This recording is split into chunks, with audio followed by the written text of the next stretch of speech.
welcome to part 2.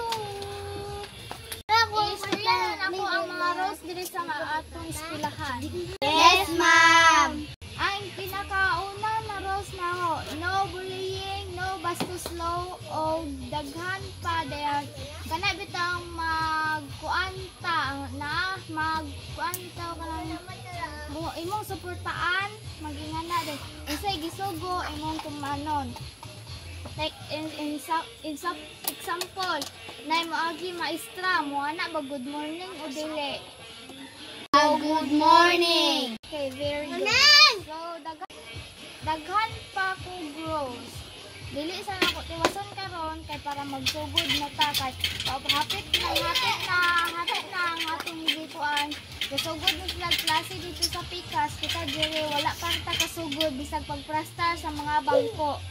Sige, magsugod na ta. One line diri. Ma'am, i-plaster na mo tanan bangko. Dayon kaning mga bangko diri, okay ra, dira ayo na i-plaster ha.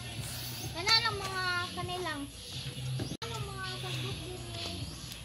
Palingawoy pug kuha dira question si Angel ay mag-arrange sa mga kuan. Ka sige ra kag kaog kwarta. Sorry, ma'am. Sige na, paghinlo na mo. Introduce yourself. Andi na mo diri sa tunga. First, nanggayilo og churpan. Yes, ma'am. My name is Angel Bilauri.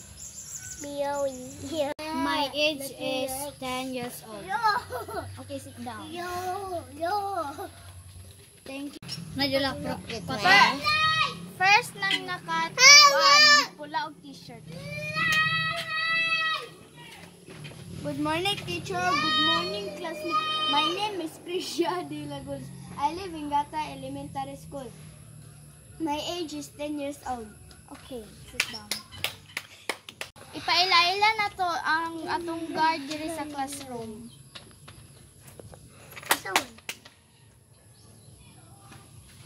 Saan mo pa istorya?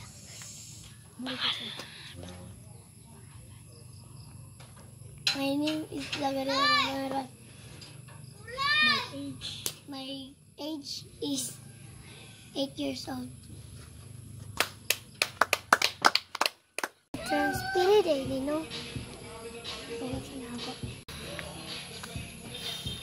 Ikaw guard diri. Oh! Alam ko. Okay. Oh, Oh, pasunod na guard. alay din. Sige, introduce yourself. My name is Rakit Jarat from Gata Elementary School. My age is 13 years old. And my favorite habit is dancing.